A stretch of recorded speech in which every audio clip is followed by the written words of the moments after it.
Hi guys, Wonderwood is here back again for another video on the channel, and it's this time again.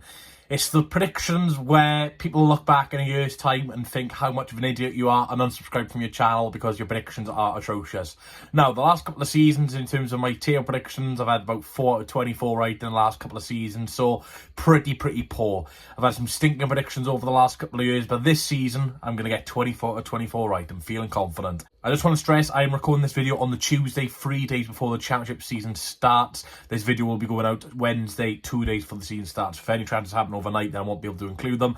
Of course, the transfer window will be open for a couple of weeks after the season does start, which also, makes things interesting as teams could do a bit of business late. But, I've gone a lot of research has gone into this video. I don't want to give you my notebook, but it's about 4 pages of just notes of every team signings, the players they've sold and key players to look out for. So, yeah, it could be a long one, but hopefully you guys enjoy. Please leave a like, comment, subscribe, and like I've said, I've done a lot of research so a like and a subscription would be appreciated. But yeah, let's get on to bottom to top, and let's see who I've got favourites to go down. Now, in 24th place, I've gone for a bit of a weird one. I've not seen many people put these in the bottom 3, let alone bottom. I've got Huddersfield Town. Now, Huddersfield last season had a very poor season. Obviously, Neil Warnock came in towards the end of the season, kept them up and did a very good job. But in terms of their summer recruitment, only have signed Tom Edwards as the only recognised person who's going to start. They have signed Chris Maxwell as well, but he will also be a backup goalkeeper. So Tom Edwards is the only real starter who is signed. Look, Tom Edwards is a decent right back, but again, hasn't had a spell in the championship for a few years after being in America for a few seasons. They've sold Etienne Kamara, who's gone to Udinese. Dwayne Holmes has left the club. He's gone to Preston North End. Solomon Thomas is back, though. He's come back from a loan spell at Blackburn, so could provide some, depth in that wing back or wing back roles. Huddersfield do have some good players, though. Lee Nichols, Michael Heelek, David Kusumu, Jack Raduni. These are some decent players who were probably the best of the bad bunch last season. I don't think Warnock's going to last the whole season. I generally think Warnock will be gone around Christmas time. I don't think Huddersfield will do that well. They lack a goal scorer, in my opinion. Joe and Rose and Danny Rose are really getting on now. You can't really, expect them to hit the heights of a goal scorer, especially if you're a team near the bottom. You need a goal scorer who can, get you out of trouble, as we've seen the last couple of years. Like Rotherham had Chedoze Ogbene, who chipped in. I just don't see Huddersfield, having that little firepower up front. Like I said, only recognised signings Tom Edwards. Yeah, they need a lot of business to be done. Like I said, I haven't really sold many players either. But again, when you had a poor season last season, you just want some fresh faces in the new building just to, get players' hopes up. And I just see Huddersfield going down in 24th. Sorry, Huddersfield fans. And yeah, not very sorry for Neil Warnock. But I can't see Warnock lasting the season anyway with his age. Now, in 23rd place, this is going to be one which annoys people. I'm very sorry, it's new boys Plymouth Argyle. I've seen people put Plymouth Argyle in the top 10, top 12, top 15, but for me, I think people are overestimating Plymouth Argyle. Look, Plymouth Argyle have brought Ballymumba and Morgan Whittaker back on permanent deals. That's great business, £1 million for both of those, so around about £2 million on 2 players who helped them massively in League One. They have signed some players. They signed Lewis Warrington, Lewis Gibson, King, Kesler, Hayden, all on loan deals. And they've also brought in Julio Piguzuelo on a free transfer as well from Holland. The only player they've really lost is Niall Ennis. It's a bit of a blow, second top scorer for Plymouth in League One last season. He has joined fellow Championship side Blackburn Rovers on a free transfer. Michael Cooper will be a big player for Plymouth this season in goals. Obviously, he did suffer a bit of an injury towards the back end last season, so didn't actually see the season out, but for the main half of the season was very good. Ryan Hardy, top scorer. He'll be a man who needs to step up the level if he is to keep Plymouth up, and Adam Randall's a decent player as well. But again, I just think Plymouth, not much championship experience in that side at all. Very good manager in Stephen Schumacher, may I add, he'll go far. But I just feel like they've just not got much experience in terms of championship quality in that team. Look, Plymouth will surprise people, I guess. They'll have a couple of good results. But overall, in a 46-game season, you do need that little bit of experience in terms of championship quality. Look, Ballymumba, Whittaker will be awesome, so will Ryan Hardy, Cooper in goals. But again, there's quite a lot of youngsters in that team, and I do worry about Plymouth a little bit. But again, I could be totally wrong. It's just an opinion. Now, in 22nd spot, I'm going to be called biased, every word under the sun. I've gone Cardiff City. Now, Cardiff City's transfer business has been quite good. Just like last season, everyone said Carl's business was good, and it didn't really end well, did it?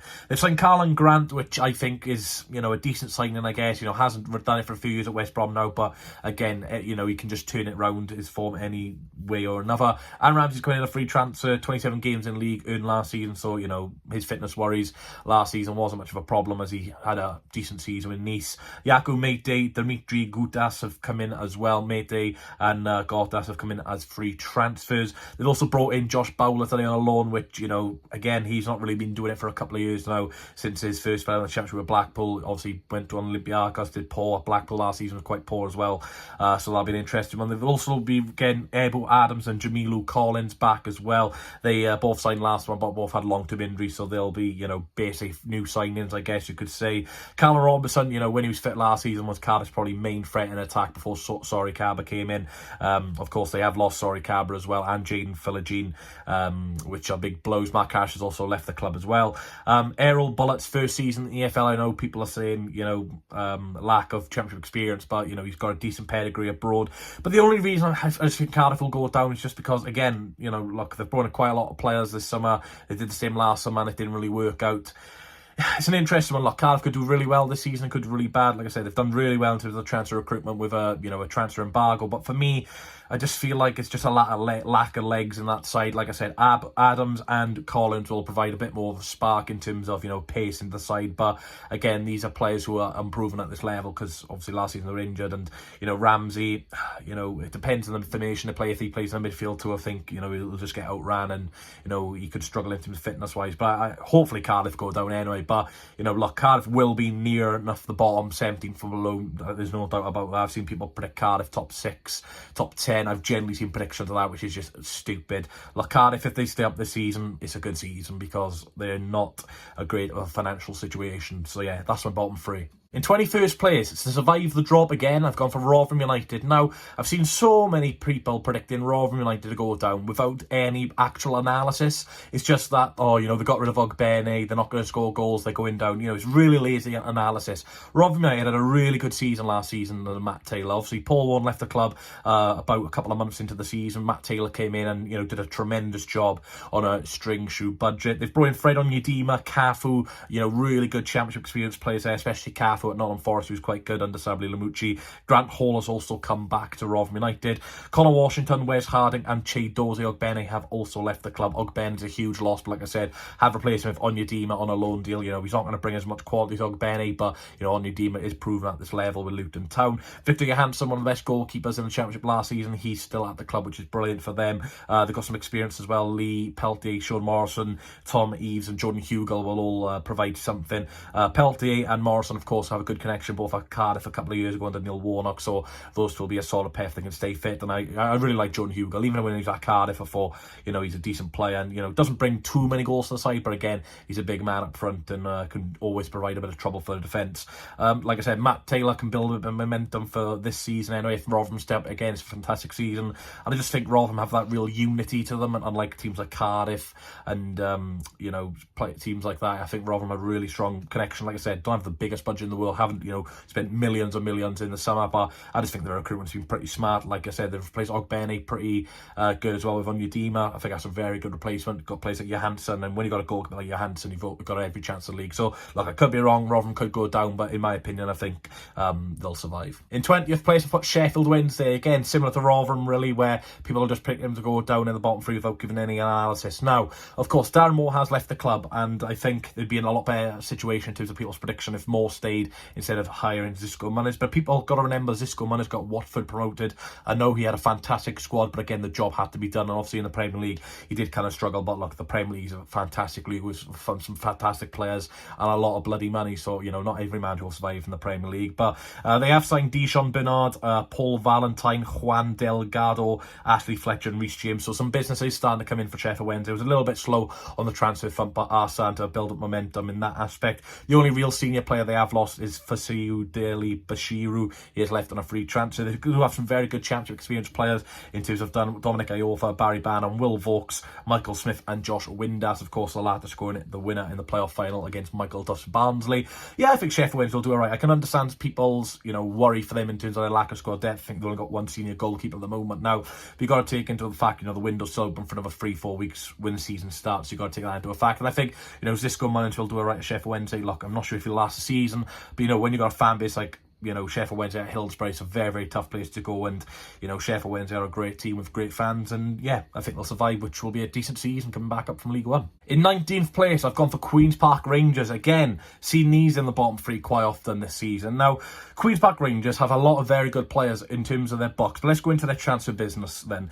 I'd say Morgan Fox in a free transfer from Stoke City. I think that's a pretty solid signing. You know, did alright at Stoke last year, and obviously did get a Wales call-up in the end. Asmir Begovic has also come in as a replacement for Seni Dieng, who has joined Middlesbrough on a £3.5 million deal. Leon Balogun's joined Rangers. Stephanie Hansen's left on a free transfer, and obviously Rob Dickie has joined fellow Bristol City side, who are also in the Championship. They still do have players like Jimmy Dunn, who I thought had a very good season last season. Elias Chair, Chris Willock, obviously very, very good attacking midfielders at this level. Lyndon Dykes as well can be a very good front man for Gareth Ainsworth. Now, the main problem with Queen's Park Rangers this season is probably Gareth Ainsworth. Of course, his style of play doesn't really fit in with the likes of Elias Chair and Chris Willock. Probably not, but Gareth Ainsworth's experienced enough to, you know, adapt to that situation. Now, I know he came in last season, didn't have a great spell, you know, 3 wins in 13, but did keep QPR up. And again, managers need time. It's not going to happen overnight for Gareth Ainsworth. Like, they could struggle for the first couple of months, but again, you know, they were top of the league in October last season, so there's a lot of quality in this side. And like I said, they have lost a couple of decent players like Dickey, Dieng, Johansson and Balogun, but again, they have brought in Begovic, Fox, who are experienced players. Maybe they do need a few more signings, maybe another target man, or someone to play off Lyndon Dykes, but I think QPR will be fine. Look, I don't think Ainsworth will see out the season, but again, QPR will have a bit of money to spend again, and, you know, they will sign some players, so I think QPR will be alright. 18th place, I've gone Preston North End. Now, I'm a bit disappointed with myself to put Preston this far down, but there's so many teams in the Championship this season so far have spent so much good money. I do worry about Preston a little bit. They have brought in Will Keane, Dwayne Holmes, who are very experienced players, and they have brought in some very exciting prospects from abroad, such as Matt Freuja Jensen. Looking forward to seeing him. And obviously, Leyden Stewart has joined from Liverpool, a young player. Daniel Johnson's left for Stoke, which is disappointing for Preston, because he's been there a long time, and, you know, last season didn't have a great aspect in terms of goals and assists, but, you know, Johnson's been a great player for Preston, so it's a bit of a shame to see him leave. Alvaro Fernandez, who was on loan at Preston last season, has obviously gone back to his parent club, Man United, so it's a bit of a shame. Like I said, they have brought in Calvin Ramsey from Liverpool, which is a very clever deal for Preston North End. Freddie Woodman, again, has got great capabilities at this level, did win the Golden Glove when he was at Swansea City, so, you know, very good goalkeeper at this level. Do have some experienced players in Robbie Brady, Patrick Bauer, who will be important this season to Ryan Lowe's men. Ben Whiteman, I think, is one of the best holding midfielders in the Championship as well, had a really good breakout season last season at Preston. Obviously, Emil Rees, the main target man, is probably top 6 strikers in the league when he is fit, but obviously still suffering from a bit of an injury. So again, not too sure on the timescale of Emil Rees' injury. The only proper front man they've got at the moment is I can't remember his name. The Welsh one, Ched Evans, got his name in the end. Obviously, he's coming back from another injury as well. So I do worry about Preston on the goal front. Obviously, when Emil Rees is back, they'll probably push up the league. But again, there's a lot of problems with Ryan Lowe and the Preston fans last season. You know, some styles of play not happy. So yeah, I just think Preston will drop off a little bit from last year, which will be a bit disappointing. And obviously, if they do finish as low as I've predicted them, I don't think Ryan Lowe will keep his job. In 17th place, very controversial one, I've gone Birmingham City. Now, Birmingham City, for me, have done probably the best business in the Championship. Lee Buchanan, Keshi Anderson, Dion Sanderson, Sariki Dembele, Koji Mishishi, Tyler Roberts, Christian Bielek, you know, you name it, some fantastic players signed there. They've lost Taif Chong, which is obviously a big blow, but like I said, Sariki Dembele, Tyler Roberts can probably fit in that role as well. So can Maishi, which, you know, a very, very unknown player, but, you know, could be very good as well.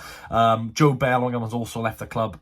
They still have Scott Hogan, obviously capable of scoring 10 plus goals in this division. Ivan Sunjic is back from loan, so I'll be interested to see if he will take part of the season under John Eustace. Obviously cost them about £6 million, I think, a couple of years ago, but obviously he's back from loan. Kevin Long, John Ruddy, very experienced players as well. So I think Birmingham have a good mixture of young players and experience, but I don't know, Birmingham always have these promising transfer windows, promising players come in and always seem to finish lower mid-table, and I just think it's going to happen again, to be honest. Again, the only real worry I have about Birmingham, again, is that number 9 striker. Obviously, Scott Hogan experience, Jukovic experience, but again, I think they're better past the sell-by date now. Birmingham could bring in number 9 before the window ends, you know, an out-and-out number 9, not like someone like Tyler Roberts who can play on the flanks as well. There's an out-and-out number 9, I think, you know, they push up the league, but I just worry where that number 9, 15-goal striker is going to come from. 16th place, I've gone Blackburn Rovers. Now, Blackburn Rovers had a quite difficult summer. A lot of rumours about John Dal Thomason leaving the club, walking out apparently due to the lack of business going on in terms of the front foot. They have brought in Arne Sigurdsson, 10 goals in 10 games in 2023 for a Swedish side, which I cannot pronounce, but he's coming in on loan from CSKA Moscow, which I think is a very good bit of business, can provide a lot of attacking threat there. They brought in Sondre Transtad, which, is a very, very good player, very highly rated, where he was at last season. Obviously, Niall Ennis is coming in on a free transfer from Plymouth Argyle, who was Plymouth's second top scorer last season with 13 goals. Ben Brereton Diaz and Bradley Dowd, of course, leaving on free transfers. Bit of a blow, especially with Ben Brereton Diaz. You look, one of the most best finishers last season in the Championship. Shame to see him leave, but obviously he's gone to a higher level, which is totally understandable. Bradley Dack's gone to Sunderland as well to reunite with former Blackburn manager Tony Mowbray. So obviously a lot of quality left there in the attacking third. Harry Pickering, Lewis Travis, Tyrese Dolan, all very good players at this level, especially the first two. Really, really good seasons for them. Tyrese Dolan, a little bit of an unknown quantity, hasn't really done it for a couple of years now in terms of consistency, but again, on his day, he's a very good player. Look, I've put Blackburn this low down. I think John Dal Thompson will walk very, very soon. I think he'll be frustrated. Very good manager. Like Blackburn, did bottle playoffs in the end, but I think, losing Diaz, losing Bradley Dack, it's a lot of quality gone there, so I can see Blackburn struggling a little bit this season. 15th, I've gone for Bristol City. Now, Bristol City are set to lose Alex Scott. The time of recording, he is set to be travelling to a medical to either Bournemouth or Wolves. I can't remember which one of the two have agreed a deal, but I know they're both interested, so look, at the time I recorded, I wrote down my notes. Alex Scott will still be a Bristol City player, will be a very, very good player. So obviously with him leaving, a lot of money available, but it's a huge loss. They have signed Jason Knight, Hayden Roberts, Rob Dickey, very, very good players there. Obviously all three have played in the Championship before or at the level last season. They have lost Kane Wilson, which wasn't really of a big loss last season, but was highly rated at Forest Green, so a bit of a shame it never worked out for him at Ashton Gate. Jay Da Silva, again, decent player at this level. He's gone for a free transfer to Coventry City. You have Andreas Weimann, who did have a 20-goal season a couple of years ago now, but obviously last season wasn't as effective. Alex Scott, like I said, set to leave. They do have Sam Bell and Tommy Conway, two very exciting young forwards, but again, it's still a breakout season for them. You can't put too much expectation on them.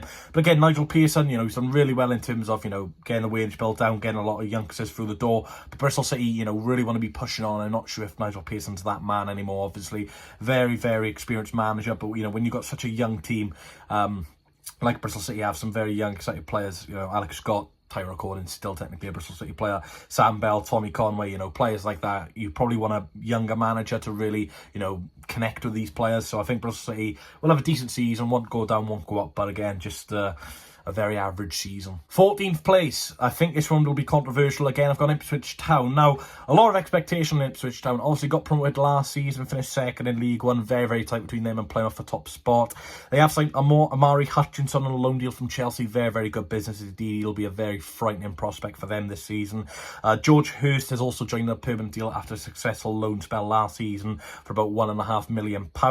In terms of outgoings, haven't really lost anyone. The only notable absentee is probably Richard Keogh. Could have used him for a bit of experience, not in terms of game time, but just someone who has played that level before. But they've got plenty of Championship experience anyway. They've got Christian Walton in goals, who has played at this level with Wigan Athletic before. Leif Davis, of course, was at Leeds United before. Sam Horsey at Wigan and Ipswich before at the Championship. Connor Chaplin, Nathan Broadhead, very, very exciting young players. Maybe, not Chaplin, but very good player indeed. Broadhead, very good, exciting young player. And obviously he did score for Wales away to Croatia, so it just shows he's capable of scoring big matches. Kieran McKenna, very, very impressive manager indeed. Looking forward to seeing how he adapts to the Championship this season. But again, I think 14 for Ipswich will be a very, very good season indeed. There's a lot of expectation in Ipswich with quite a couple of young prospects in there, but got a bit of experience. I think, 14 will be a good season for Ipswich. 13th place, I've gone for Hull City. Liam Rosenior's Hull City. Now, they have signed Ruben Vinagre, Liam Delap, both on loan deals. Tobias Figueiredo and Callum Elder have both left the club. Tobias Figueiredo, last couple of years at Forest anyway, was a decent player, but it's not really worked out from Hull. Quite surprised with that. I thought he'd be doing a lot better than what he has done at the Tigers. Cyrus Christie, Jacob Greaves, Ozan Tufan, Oscar Estupiñán, very, very good players, especially Estupiñán, had a really good first half of the season last season. Second half did drop off quite a bit, hence why they've brought Liam Delap in to help out in the goal front. Jacob Greaves and, Christie are very good Championship defenders as well. I think Greaves will have a big summer move Maybe not this summer, but, I can see him doing really well like a Crystal Palace in the future if Hull don't get promoted. Again, Liam Rosenior, very good upcoming manager, but I just, there's a lot of good teams in the Championship, and Hull, definitely could try and get the playoffs, but I just feel like that little bit of lack of consistency last season did kill them off, especially the first half of the season anyway, but obviously they were under a different manager then. So, yeah, I think Rosenior could have a good season. Quite hard to predict where Hull will finish, but I've gone 13th. In 12th place then, middle of the pack, middle of mid-tables, I've gone for Millwall. Now, Millwall have done a bit of business this summer. Wes Harding comes in as more of a backup option. They've signed Casper Dino and Kevin Nisbet, both come in from different clubs. Casper Dino coming from Europe, and of course Kevin Nisbet coming from Hibernian. Joe Bryan also coming in from a free transfer. He was last at Nice last season. So I really like the signing of Joe Bryan, very good at set pieces, and obviously Millwall being a very, very tall side, I can see that one working out as well. Obviously, they've not lost too many key players. Scott Malone and Mason Bennett, players who have played quite a lot of them for Millwall over the past have left. They do have Jay Cooper, Murray Wallace, Dan McNamara, so that's a solid backline. Really like look at Dan McNamara. If he carries on his form, I don't think he'll be at Millwall much too longer. Of course, the main man is Dion Fleming. Very, very good season last season. He's got a few hat-tricks and, again, really, really good player. So if Millwall are to have a good season, he'll definitely be involved. And, of course, Tom Bradshaw, very good season for him. Wasn't expected to have so many goals as what he did. And, obviously, his form last season for Millwall got himself a Wales call-up. But I just feel like with Millwall, the reason I've put them 12th is that they always fall off towards the end of the season. Really do well first half of the season and just slowly slip down the table. And unfortunately, Gary Rowett has done a very good job in Millwall over the last couple of years, but has just failed to get them that top 6, which they really want, and I think they'll fail again this season. But, if Fleming can perform, then who knows. 11th, we've got Stoke City. Stoke, have signed a lot of players, which I'll go on to a moment. The first couple of weeks of the transfer window, a little bit slow to get off with, but they've been lightning quick recently with their transfer. They signed Wesley from Aston Villa, which I think is a very, very interesting signing indeed. Of course, was a big summer move for Aston Villa, but it hasn't worked out for him. I do remember when Villa played Stoke away at a friendly a couple of years ago, he got sent off against Stoke in a friendly, which is interesting. Now he's at the Potters. Mark Travers has come in as well. I think that's a fantastic signing. Look, Stoke have struggled with their goalkeepers since the Premier League days, really. A little bit of chops and changing. So I think Travers will be their number one, of course, and obviously he did get promoted with Bournemouth. Keith Janahova has also rejoined, and Daniel Johnson, Michael Rose, Ben Pearson, and Ender Stevens. So a lot of championship experience there. They have let go of Tom Edwards and Morgan Fox. Obviously, Edwards going on loan to the team I mentioned earlier, Huddersfield Town. Obviously, Morgan Fox moving on a free transfer. Ben Wilmot, Lewis Baker, Peter Turbo is also back from loan. So similar to the Ivan Sunday situation at Birmingham, will be interested to see if he's in Alex Neil's plans this season. Tyrese Campbell, before his injuries was a fantastic player, consistent, but obviously those injuries at such a young age has kind of killed him off, but again can still provide a bit of a threat. Alex Neil, plenty of experience, has got promoted with Norwich before, so does know what it takes, but at Preston, my bad, didn't do too bad, but again really failed to get that top 6 which they wanted, and again so far last season at Stoke very inconsistent at times. But I think Stoke 11th will be a half decent season, but again their fans do expect a bit more. In 10th place, this is going to be a hard one for some of their fans to hear. I've gone Sunderland. Now Sunderland last season rose upon expectations, finished in the top 6, which was fantastic for them after coming up from League One after beating Wycombe Wanderers 2-0 in the playoff final. They have brought in Bradley Dack. Look, if Bradley Dack can stay fit, he is one of the best number 10s in the league. I know he's had so many ACL injuries, which is so cruel for the guy, but I think he's a very, very good player on his day. Jensen Sealt, Lewis Semedo have also joined from abroad, which is very, very good. Very exciting young players to join that young Sunderland team. And obviously Joe Bellingham, 17 years old, joining from Birmingham City. Of course, the main man they have lost is Amad Diallo. He has gone back to his parent club, Manchester United. He may leave on loan for Manchester United again, but I can't see him being back in the Championship because last season, he's bloody brilliant. Even when he wasn't scoring assists, he was looking the best player on the pitch.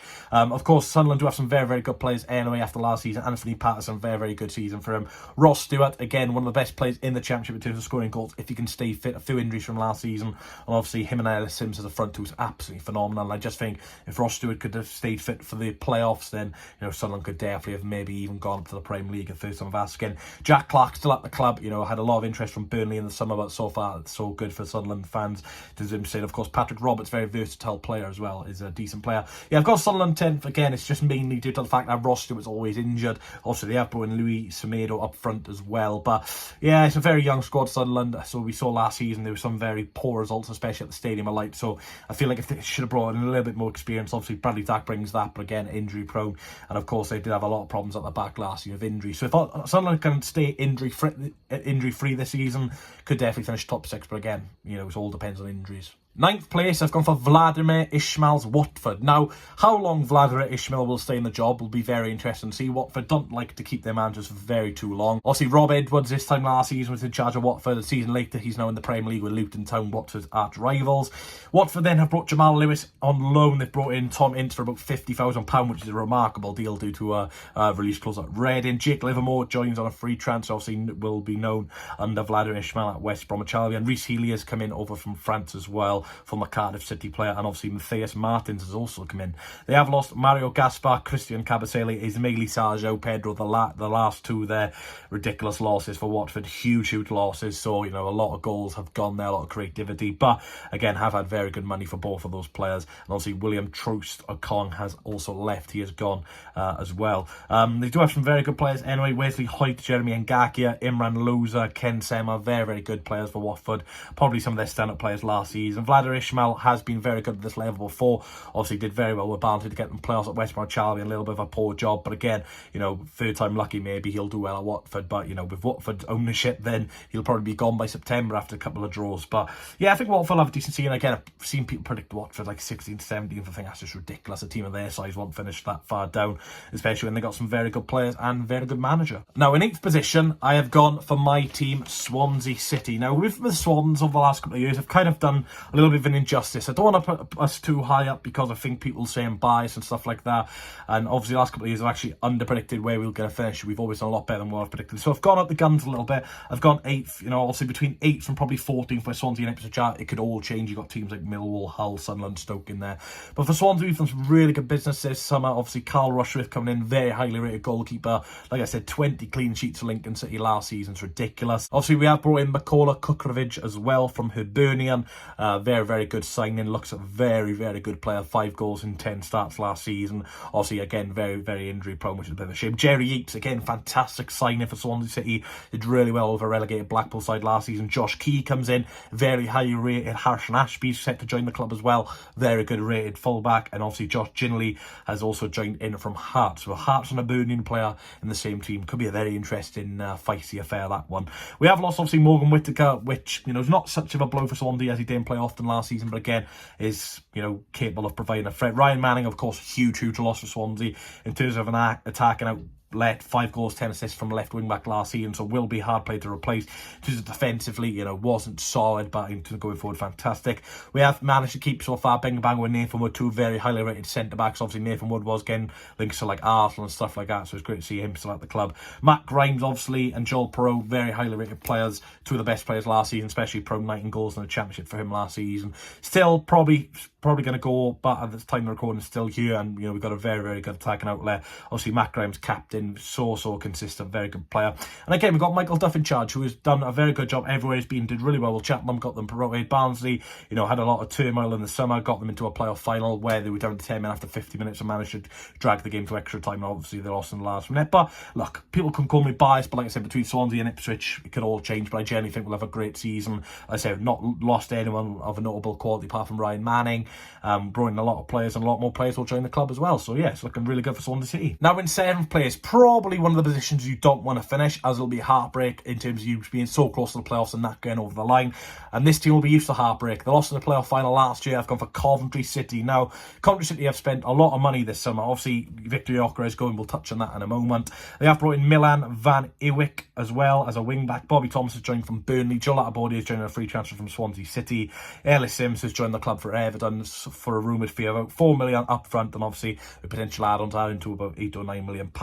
They also have signed Tatsuro Sakamoto, which I'm very interested about. Very good name, that one. They have lost Michael Rose, who's gone to Stoke, and obviously the big man, Victor Gyökeres, who has left to join Sporting Lisbon in Portugal. A very, very good fee for Victor Gyökeres. Nearly £20 million combined for a player who's got 1 year left in his deal, which is fantastic business for Coventry. And obviously have spent that money very, very well. Some of the players they have managed to keep hold of is really, really good. Gustavo Hammer, what a player he is. Obviously scored some big goals last season. Playoff final, playoff semis against Middlesbrough as well in the second leg. Callum O'Hare, obviously still getting back from injury, but when he is fit, he's a very good player. And obviously Ben Wilson in goal, or Super Ben Wilson in goal, did win obviously best goalkeeper last season, most clean sheets. Mark Robbins has been nominated for the EFL Championship Manager of the Season for last season, obviously top 3 with Vincent Kompany and some other contenders. So obviously they've got a great manager there, but I just feel like Coventry will miss out just due to some of the quality of the other teams in the playoffs. So it's no fault of their own, it's just some of the teams in the Championship this season are a joke, but Coventry could definitely get top 6. Now in 6th place, I've gone for West Bromwich Albion. Now, West Bromwich Albion were very, very close to getting playoffs last season. Now, in terms of their incomings, only have brought in Jeremy Ceramento and have today brought in former Sunderland striker Josh Madja, which is a very interesting deal. I'm assuming West Brom will do a lot more business as the window goes on. They have got rid of Jake Livermore, Carlin Grant, Darragh O'Shea, of course, the last one being the biggest loss there. Darragh O'Shea was a very good player last season, sold for a good fee as well. I've managed to keep hold of Alex Palmer, who's heavily being linked with a move to Luton Town. John Swift, Jed Wallace, Grady and Gala and Brandon Thomas Asante, some very, very good attacking players there. I just think under Carlos Cobrahan, look, he's a very, very good manager indeed. Did really, really well with West Bromwich Albion last season. If he did manage the full season, I think, they would definitely have got top 6, but obviously after coming from Steve Bruce, he did a very good job in the end. I just think West Brom, obviously, lack of incoming so far, but again, the window's still open for about another month, so they'll have plenty of time to make signings. And again, people underestimate West Brom, seen people put them in the bottom half, which is just absolutely ridiculous. The quality of players West Bromwich Albion have, they'll be nowhere near the bottom, and of course they do have Cedric Keeper to rely on as well after his loans for Cardiff. So yeah, I think West Brom are a very, very good option to be in the top 6. Now in 5th place, very, very controversial one in terms of where people have put this team. I've got Norwich City. Now Norwich City have made some very, very clever signings indeed this summer. A lot of experience coming in. Shane Duffy coming in, who was on loan at Fulham last season. Jack Stacey comes in on a free transfer from Bournemouth, and obviously Ashley Barnes comes in from champions Burnley. They have signed Christian Fashnat for nearly £3 million, so are spending a bit of money in terms of permanent signings, in terms of transfer value. Ballymumba has left the club for about £1 million, obviously not a big loss in terms of performances last season as he was at Plymouth last season. I'm very, very shocked that they've only had £1 million for him. Daniel Sinani, Timu Pukki and Kieran Dowell all left on free transfers. Obviously Timu Pukki been at Norwich for a few seasons now, but obviously his age was getting on a little bit, so his goal return wasn't really getting too well. They have managed to keep all the players like Grant Hanley, Max Aarons, who's heavily being linked with Southampton, but time recording is still at the club, Kenny McLean, Gabriel Sara and Marcelino Nunez, both players who didn't really shine last season. Did have some very good performances individually at times, but I think as a pair in this season, second season in England now, that could be a really, really good partnership indeed. Josh Sargent again was at the World Cup with the United States of America, had a really good time with the USA, also getting into the knockout stage of the World Cup. Again, his goal return wasn't great last season, but under David Wagner, won't probably last a full season. I will probably expect him to be sacked a couple of weeks into the season. I was not expecting Norwich to do too well, but again, new manager comes in just like Carlos Cobrahan at West Brom last season, and it changed their fortunes. So our Norwich squad is very good. 2 good goalkeepers in Angus Gunn and Tim Krul respectively, and I think Norwich will have a good season. Look, like I said, I expect Wagner to be sacked a couple of weeks into the season, and I expect a new man to come in and transform Norwich. Look, they've got a really good squad on paper. People who predict Norwich to finish 14th or below are just absolutely stupid. I'm sorry, this Norwich squad is really good. So yeah, really good business as well to such a young side. In 4th place, it's one of the relegated new boys. It is Leeds United. Now, Leeds United have brought in Carl Darlow and Ethan Ampadu, the last player I mentioned there. Obviously, me being Welsh, fantastic signing for Leeds there. Obviously, can occupy in the midfield or central defence. Carl Darlow comes in. I expect him to be number 1 goalkeeper. Obviously, Melly still at the club.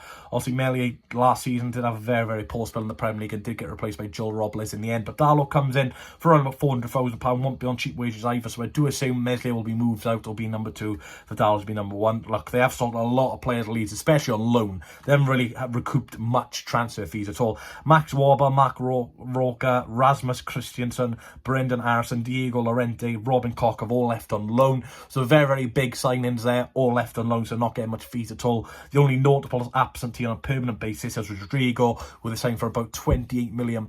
He has left the club for only £3 million due to a relegation release clause. Daniel Farker, very, very good manager, of course, did have a spell at Borussia Mönchengladbach last season. Not the greatest of spells for him there, but obviously has gained promotion a few times with Norwich City in the past. Leeds have a very, very good championship squad. They've got Liam Cooper, Luke Ayling, Cody Drama, who obviously got helped Luton get promoted last season, Charlie Cresswell, who had a fantastic season at Millwall. They do have Daniel James again at championship level, could be a very, very good asset for them. Ian Paveda is back from loan. Patrick Bamford again, that first season in the Premier League under Marcelo Bielsa was absolutely terrific, but again, not really been very good in terms of goals since then. And Tyler Adams at the club at the moment, again, very, very good player. The only probably player you do expect left to leave Leeds United, but again, still at the club at the moment. Jorginho Rutter cost Leeds United £35 million and only has got one goal, but again, could stay. So again, for a player who costs that much at the championship level, you do worry about, what he could do at this level. So yeah, Leeds fourth, but again, they've got a very good squad, so they could be a lot higher. In third place, just missing out on automatic promotion, I've gone for Michael Carrick's Middlesbrough. Now, they had heartbreak last season in the playoffs. I wonder if it'll be the same story for them again this year. They have brought in Senny Dieng from Queen's Park Rangers. Morgan Rogers has also come in, so two very experienced players there. They also have brought in some foreign players in Samuel Silvera and Ray van der Berg. The only two players they've notably lost are Mark Bowler and Grant Hall, two players who never really featured on Michael Carrick, but are experienced players at this level. Darrell Lenihan, Patrick McNair, Isaiah Jones, Chuba Akpom, Hayden Hackley, Marcus Force, Riley McGree, very, very good players indeed. Hayden Hackney, I'm expecting to have a very good season. I think I just said Hayden Hackley, so apologies about that, but Hayden Hackney will be a very good player for them. Obviously broke through last season. I'm expecting him to probably be up there for Championship Player of the Season. Very, very good player. Chuba Akpom, if he can, even get half the goals he scored last season, would be a vital player for Middlesbrough. Obviously Marcus Force has been there and done it with Brentford before. Carrick's first full season at Middlesbrough now. Obviously Chris Wilder got sacked a couple of weeks into last season, so similar story where I've predicted Norwich, to sack their manager, get someone else in, same what Middlesbrough did last season, recuperate their season. And yeah, Carrick, same with McKenna really. Man United, obviously links with Man United, fantastic season for Middlesbrough last season. Again, only brought in 4 permanent signings of notable signings so far, so I'm expecting them to do a bit more business as well. But yeah, Middlesbrough will be a very, very good team this season. In second place, I've gone for Russell Martin, Southampton. Now, question is if Martin will still be there, if Southampton get promoted or not. Questions will be seen. Like I said, a lot of these teams who do end up doing well towards the end of the season are usually teams who have changed their manager. So I've predicted Southampton second, but I'm not too sure if Martin will be that man to see them over the line. Now, they have brought in Shea Charles, who has cost them a bloody lot of money. I'll tell you that now. They're spending their money very well. And obviously, Ryan Manning comes in a free transfer, obviously knows the Martin system. Very good player at all. They've only really sold 2 notable absent players, obviously, from the Premier League era. Ibrahima Diallo and Mislav Orsic have left the club. Obviously, his players who will be also leaving the door, but are still yet to leave. At the time of recording, Kyle Walker-Peters, Armel Bella, Kotchap, Valentino Livramento, James Ward-Prowse, Carlos Alcaraz, Romeo Lavio, Adam Armstrong, Che Adams, Nathan Taylor, still all at the club. Hopefully a few of those leave, otherwise this could be a very, very tricky season for a lot of championship clubs trying to deal with them. Obviously Nathan Taylor last season at Burnley showed what he's capable of at this level. James Ward-Prowse, fantastic player. Just not set pieces, fantastic are those as well. Carlos Alcaraz, surprise he's still at the club, obviously being linked with a big summer move. Lavia still at the club, even though Liverpool are bidding £40 million for a championship player. He's not a championship player, but you get what I mean. But yeah, Southampton, like I said, the only question mark is Russell Martin. Can he get the best out of this team? Obviously, at Swans last season, we saw defensively very, very poor at times. Like I said, they brought Shea Charles in, who can play in the defence, but again, I think they need a bit more defenders to play the Martin system. So yeah, be interested to see how Southampton do. I expect them to go up, but again, question marks over Martin if he can be that man. Now, to end off this very long video, in first place, very boring answer, it's the Manchester City of the Championship. I've gone for Leicester City. I don't think I've seen a prediction where Leicester City haven't come up top in any predictions. Look, Leicester could flop massively. Burnley came down last season. No one really predicted them to finish first, and they finished first, and they spent quite a lot of money. Similar to what Leicester have done, of course, similar systems as well under Enzo Maresca.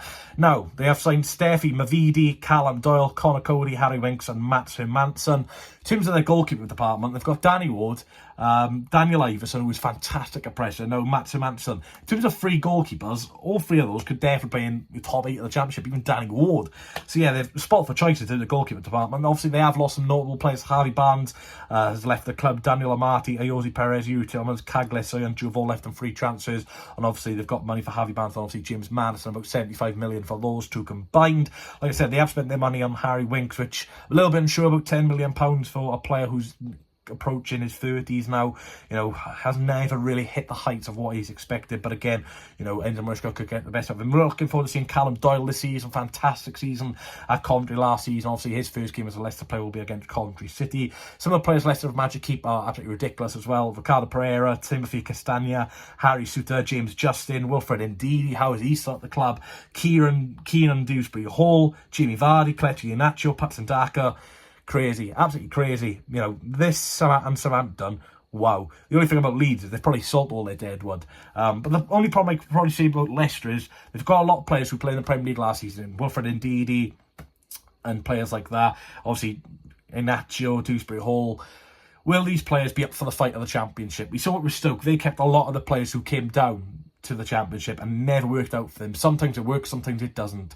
Be interesting to see. Obviously, the only problem with Leicester probably is Enzo Maresca, his only second spell in terms of a managerial role in his senior management. His last spell came at Parma. Swansea City were linked with him as well. I did a video on Enzo Maresca. I really wanted him to become Swansea manager, but obviously it never occurred. Obviously, was at Pep Guardiola under his reign last season, under the treble, so obviously we'll get links with Manchester City and stuff like that. I've already seen that with Callum Doyle. But I think Leicester will win the Championship. Could be very tight between them and Southampton, but I've gone for Leicester favourites. Here's our playoff winner then. I'll go for Middlesbrough.